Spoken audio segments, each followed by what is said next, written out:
Hello everyone. AP EAMCET final phase seat allotments ఏ టైంకి release అవుతాయి? సో అలాట్మెంట్స్ తర్వాత నెక్స్ట్ ప్రాసెస్ ఏంటన్నది డీటెయిల్స్ చెప్తాను. స్కిప్ చేయకుండా చివరి దాకా చూడండి. వీడియోని లైక్ చేసి ఛానల్ని సపోర్ట్ చేయండి. మెయిన్గా మనకి సీట్ అలాట్మెంట్స్ 30 రోజున ఈవినింగ్ 6 PM తర్వాత రిలీజ్ చేయడం జరుగుతుంది. సో సీట్ అలాట్మెంట్ వచ్చిన తర్వాత మీరు కాలేజ్లో జాయిన్ కావడానికి, కాలేజ్లో రిపోర్ట్ చేయడానికి, సో సీట్ వచ్చిన తర్వాత మనకి నెక్స్ట్ డే 31st నుంచి 3rd వరకు వెబ్సైట్లో రిపోర్ట్ చేయాల్సి ఉంటుంది. సెల్ఫ్ రిపోర్ట్ చేసి నెక్స్ట్ కాలేజ్లో రిపోర్ట్ చేయాలి. కాలేజ్లో రిపోర్ట్ చేయడానికి 3rd వరకు ఛాన్స్ అయితే ఉంది. 3rd ఆగస్టు లోపు మీరు ఎప్పుడైనా కాలేజ్కి వెళ్ళి రిపోర్ట్ చేయాలి. అలాగే ఇంకొక ఇంపార్టెంట్ థింగ్ ఏంటంటే, మీ కాలేజ్కి సంబంధించి ట్యూషన్ ఫీజు మీకు ఫుల్ ఫీ రియంబర్స్మెంట్ ఎలిజిబిలిటీ ఉంటే నో ప్రాబ్లం. సో మీకు కాలేజ్లో ఎక్స్ట్రా ఫీజు ఏదైతే ఉందో ఆ ఫీజు అనేది పే చేయాలి.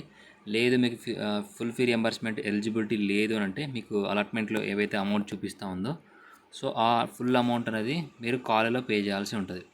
అలాగే డాక్యుమెంట్స్ కూడా మీరు కాలేజ్లో సబ్మిట్ చేయాలి. ఒరిజినల్ టీసీతో పాటు ఇతర డాక్యుమెంట్స్ అనేది మీరు కాలేజ్లో సబ్మిట్ చేయాల్సి ఉంటుంది. సో అది కూడా 3rd లోపు ఒరిజినల్ టీసీతో పాటు ఒరిజినల్ డాక్యుమెంట్స్ అనేది మీకు కాలేజ్లో ప్రొడ్యూస్ చేయాల్సి ఉంటుంది. సో ఇది actual process. So seat allotment 30 రోజున ఈవినింగ్ టైంలో రిలీజ్ చేస్తారు. 6 PM తర్వాతే వస్తాయి. ఫస్ట్ ఫేజ్లో మీరు అబ్జర్వ్ చేయొచ్చు, మనకి నైట్ రిలీజ్ చేయలేదు. నెక్స్ట్ డే కూడా పోస్ట్పోన్ చేయడం జరిగింది. సో ఈ ఫైనల్ ఫేజ్ కూడా మనకి 6 PM తర్వాత 6 నుంచి 10 o'clock మధ్యలో ఎప్పుడైనా రిలీజ్ అవ్వచ్చు.